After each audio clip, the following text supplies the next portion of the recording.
Donc, divers de mes travaux s'intéressent aux films documentaires et j'ai consacré plusieurs de mes recherches à saisir comment les cinéastes informent et éclairent le quotidien de la société civile espagnole en particulier, donc, notamment sur la mémoire de la guerre d'Espagne et la gestion de cette mémoire, notamment donc, depuis la période dictatoriale. L'objet donc d'étude de ma communication aujourd'hui est une production filmique de deux réalisateurs andalous, Mariana Agudo et Eduardo Montejo, qui appartiennent à la génération des enfants et des petits-enfants de celles et ceux qui ont vécu la guerre civile. Je vous ai mis à l'écran sur cette slide un certain nombre de dates, de grands repères de l'histoire récente pour vous éclairer si besoin.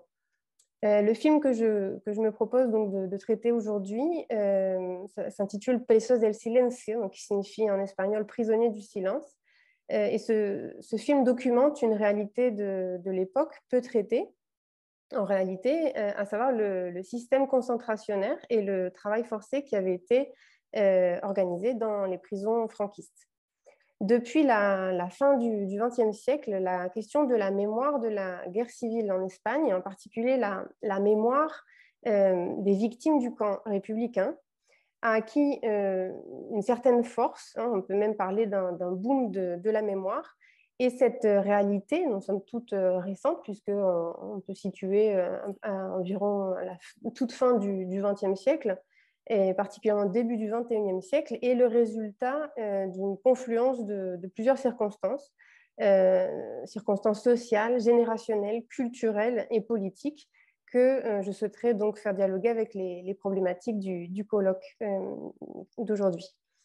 Dans le film, donc, plusieurs Espagnols parlent de leur expérience de la guerre, de la répression et du silence imposé par le régime du dictateur Franco. Et tous font le constat d'un mutisme qui a largement débordé sur la période démocratique, notamment avec le texte légal qui a institutionnalisé ce silence, à savoir la loi d'amnistie de 1977, qui est aussi connue sous le nom de pacte d'oubli. Les réalisateurs ont tenu donc à aller à la rencontre de ces témoins et ont tenu à créer finalement un support d'études et de questionnement autour de cette réalité historique et sociale, en allant à la rencontre de celles et ceux qui ont participé donc à la construction d'un canal en Andalousie, un canal inférieur du Guadalquivir. Ce canal est aujourd'hui communément appelé le canal des prisonniers. Il avait été construit entre 1940 et 1962. Et autour, bien sûr, les prisonniers vivaient dans des camps de fortune et ces camps sont aujourd'hui en ruine. Je vous montrerai des prises de vue du film pendant la communication. Le film récupère donc leur mémoire étouffée et s'intéresse à la saisir dans leurs mots, dans les expressions, dans les images.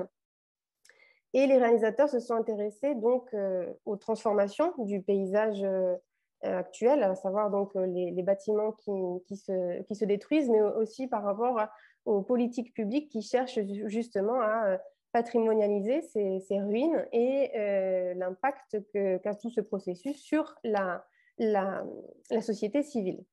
Donc aujourd'hui, je voudrais vous présenter très synthétiquement comment ce documentaire nourrit la mémoire collective, en revenant d'abord sur le contexte social, historique et politique qui a présidé sa réalisation. Et j'analyserai ensuite diverses stratégies qu'ont privilégiées les réalisateurs pour interroger ce processus d'héritage de mémoire. Donc, je confronterai la mémoire des lieux, celle des témoins, mais aussi la mémoire du silence. Donc, dès le début de la guerre civile, le camp franquiste, le camp rebelle, avait mis en place, lui, une politique mémorielle qui était basée sur un système propagandiste qui allait s'approprier durablement l'espace et le temps public et avait pour objectif de détruire la mémoire de l'Espagne républicaine vaincue et tout ce qui était antérieur à ce qui était considéré comme l'année de la victoire, à savoir l'année 1939. L'objectif était, par ce monumentalisme, de légitimer le régime, de donner bien sûr une certaine visibilité. Je vous ai mis à l'écran le Valle de los Caídos, dont on a beaucoup entendu parler depuis l'exhumation du dictateur.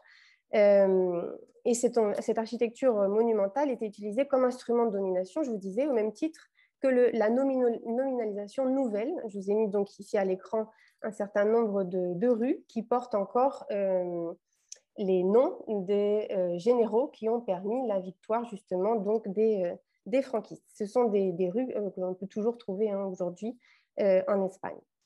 Cette situation a contribué à alimenter la peur et à prolonger le silence jusqu'à aujourd'hui. Par rapport au contexte, l'année 2002 a marqué un tournant crucial par rapport à la mémoire républicaine, qui est donc l'objet de mon étude avec le film, et a marqué aussi un tournant par rapport au travail forcé organisé dans les prisons franquistes. Cette même année 2002 avait eu lieu donc un forum de la mémoire, et c'est aussi en 2002 qu'avait été condamné officiellement le coup d'État de 1936, donc très, très tardivement. C'est donc l'histoire et la mémoire du canal des prisonniers qui a donc présidé la réalisation du film au début des années 2000, qui est marqué, comme je vous le disais en introduction, par un renouveau mémoriel assez puissant. Pour rappel, au début des années 2000, le pays était gouverné, le gouvernement était gouverné par les conservateurs d'Aznar. Et en matière de politique historique, ils défendaient un héritage très conservateur, dans le sens où ils étaient restés immobiles face aux revendications d'une partie de la population, d'une partie de la société civile qui voulait enquêter sur son passé, qui commençaient donc ces générations d'après, les enfants et les petits-enfants, qui commençaient donc à s'intéresser à l'histoire des grands-parents, des parents qui avaient vécu donc cette période dont on ne parlait jamais, y compris donc à l'école. Les questions n'avaient pas forcément de réponse. Et donc, au début des années 2000, face à ce courant, le gouvernement d'Aznar avait refusé de soutenir les demandes d'exhumation des fosses communes du franquisme, et elles n'ont finalement commencé que grâce à des initiatives de la société civile, donc indépendante des institutions politiques. En octobre 2000, les dépouilles de plusieurs civils républicains ont pu ainsi être retrouvées, parmi lesquels le grand-père d'Emilio Silva, qui n'est autre que le président de l'Association pour la récupération de la mémoire historique en Espagne. Donc, à l'époque de ce film, on le voit vraiment au début des années 2000, le film est de 2004, la mobilisation sociale exigeait au début des années 2000 plus qu'une condamnation officielle du coup d'État de 1936. Et par ces diverses actions, donc indépendantes des institutions, il s'agissait de mettre fin à l'esprit de concorde, de réconciliation qui avait présidé le processus de la transition, pour exiger finalement une véritable justice concernant l'histoire et la mémoire de la guerre d'Espagne et de celles et ceux qui ont été victimes des atrocités de cette période. La loi d'amnistie, on comprend pourquoi elle a été mal vécue par rapport à cette partie de la population. Elle avait mis fin aux espoirs de satisfaire des demandes de justice pour juger les crimes franquistes ou obtenir les réparations pour les victimes du côté républicain, et c'est donc le cas des prisonniers condamnés aux travaux forcés. Cet oubli institutionnalisé de la transition a fini par provoquer un mouvement social, donc ce mouvement mémoriel, qui vise à savoir ce qui s'est passé et à raconter l'histoire du point de vue des vaincus. En effet, dans le processus donc, initié particulièrement au début du XXIe, l'histoire orale a acquis une importance cruciale, un certain nombre de films documentaires à ce sujet. Et l'historien anglo-américain Ronald Fraser l'avait déjà valorisé pour considérer, à partir du parcours fourni par les témoignages, son double apport, à savoir une histoire de la guerre civile et de ses conséquences, et aussi une histoire de la mémoire. Le cinéma, en tant que moyen de communication, m'intéresse beaucoup parce qu'il joue, à mon sens, un rôle crucial dans la construction des mémoires collectives. Et lorsqu'il s'agit de signifier, resignifier même le passé, ce film a donc suscité mon intérêt.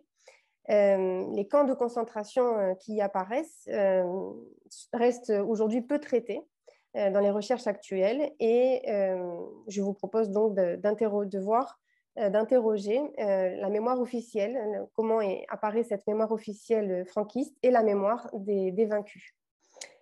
S'agissant d'un film qui entend briser le silence fait sur une réalité historique, il m'a semblé fondamental de revenir sur les modalités de l'engagement des réalisateurs et analyser comment se transcrit via la voix, mais aussi via le silence, cet engagement.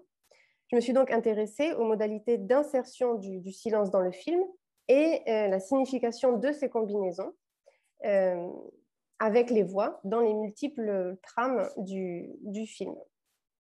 J'aborderai donc trois axes surtout. Le film donc, qui donne bien évidemment la parole aux témoins, le fait que le film mette en avant le rôle des femmes des prisonniers, et enfin le montage qui traduit les traces du conflit mémoriel actuel.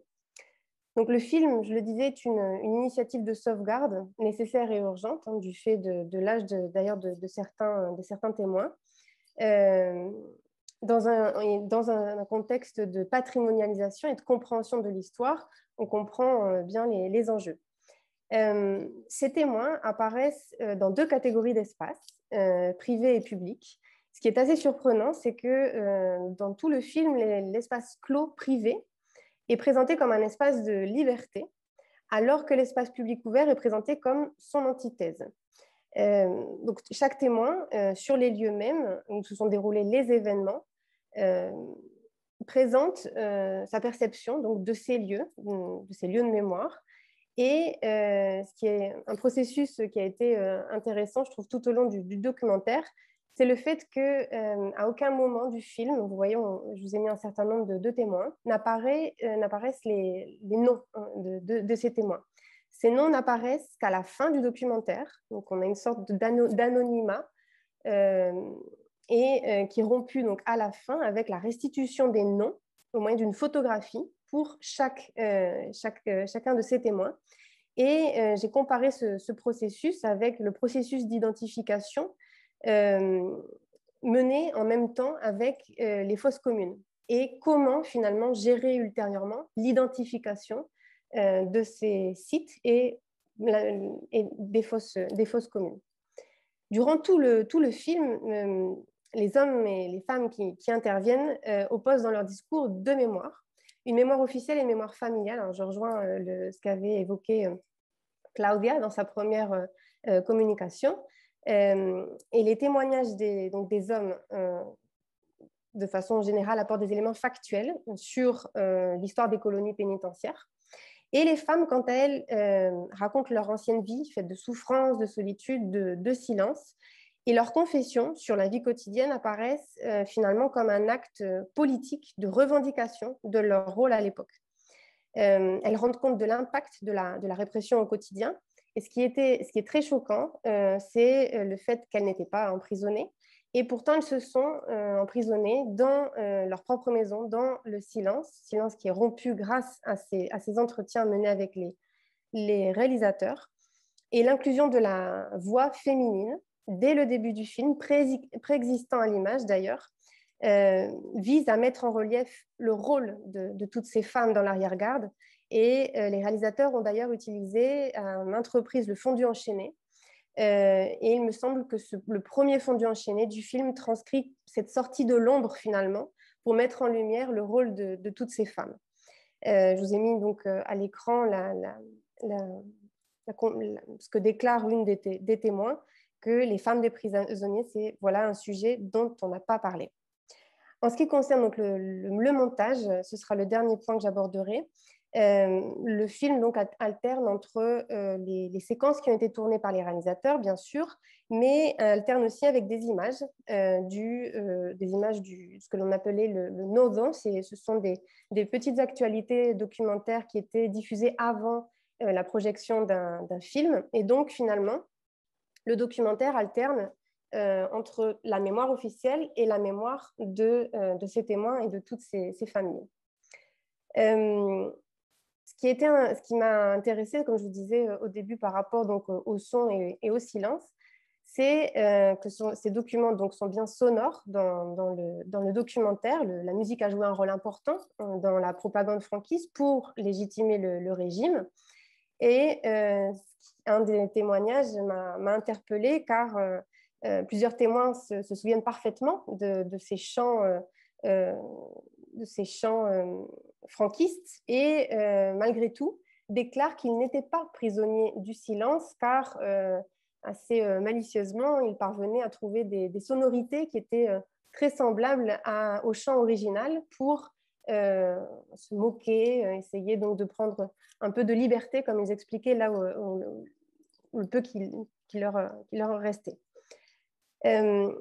Donc, par rapport à l'utilisation du son, j'ai trouvé cette version altérée assez intéressante et ces combinaisons donc, de documents d'archives sonores, donc ces archives sonores se combinent avec aussi des archives muettes. Ce sont donc les images que vous voyez ici à l'écran, puisque effectivement des voix critiques s'élèvent contre évidemment ce qui était infligé donc aux républicains par le système franquiste, mais des voix aussi s'élèvent contre la transition démocratique. Et les réalisateurs intercalent entre les archives du nodo franquiste des images issues, des images des dirigeants de l'époque. Vous voyez ici Felipe González et Adolfo Suárez, qui traduisent des images donc silencieuses, fixes, qui traduisent leur inaction et comment finalement la transition avait fait le choix de faire table rase du passé. Nombre d'ouvrages d'ailleurs ont repris ce mutisme et cette inaction à partir des années 90, hein, comme je vous disais. Et ce qui m'intéressait aussi dans le film, dans cette confrontation de différents supports, c'est le processus de récupération de la mémoire et comment finalement les réalisateurs s'engageaient dans ce processus, comme je vous le disais au début de mon intervention. Ainsi, donc, un témoin en particulier dessine, souhaite s'approprier finalement ces lieux de mémoire, et c'est Maria Vila. Donc, elle extériorise son angoisse à plusieurs reprises, son angoisse de l'oubli. Elle a effectivement peur que ces lieux très détériorés ne disparaissent définitivement. Et selon elle, les monuments apparaissent comme les autres victimes enterrées dans des fosses communes. D'où le fait que je vous ai évoqué assez longuement ces références. Et elle dit qu'ils sont comme des corps oubliés, non identifiés. Et finalement, le film, en créant donc ces nouveaux supports de mémoire, hein, il enregistre, on peut parler certainement de mise en abîme, il enregistre ces nouveaux supports de mémoire, remplit un vide et cherche aussi à patrimonialiser ces vestiges et en même temps le processus d'appropriation, de patrimonialisation de ces ruines pour essayer de lutter contre l'oubli. J'en arrive à quelques mots de conclusion. Ce film, Presos del Silencio, a été pour moi un outil de recherche identitaire de la mémoire historique de l'Espagne. Et un de ses objectifs est bien sûr d'avoir une influence sociale en contribuant à rendre visible et à légitimer d'un point de vue politique et social le rôle du collectif des prisonniers du franquisme. Il tente bien sûr donc de sauver ces victimes de l'oubli et c'est aussi un matériau qui permet de remettre en question la signification de l'oubli comme véhicule de la mémoire puisque c'est ce qui a motivé la démarche des réalisateurs. La loi de mémoire historique de 2007 a été une avancée qui a été saluée, évidemment, mais qui a été aussi beaucoup critiquée par le mouvement mémorialiste parce qu'elle avait été jugée comme insuffisante, parce qu'il n'y a pas eu de reconnaissance officielle, notamment de la lutte de ces prisonniers et que ces prisonniers n'ont toujours pas été indemnisés. Et les réalisateurs ont su encourager donc l'acte de parole, et ce sont ces voix, les voix de certains témoins qui sont parvenus à faire parler le silence des autres, et c'est ce que j'essaie de vous expliquer avec la confrontation de ces diverses archives. Et tout du moins, ce travail de mémoire engagé via le film a trouvé son prolongement en 2004 avec ce mémorial que vous voyez à l'écran, qui a été construit en 2004 et inauguré en 2009. Mémorial, donc le seul mémorial, non loin des camps de concentration de ces prisonniers. Voilà. Merci de votre attention.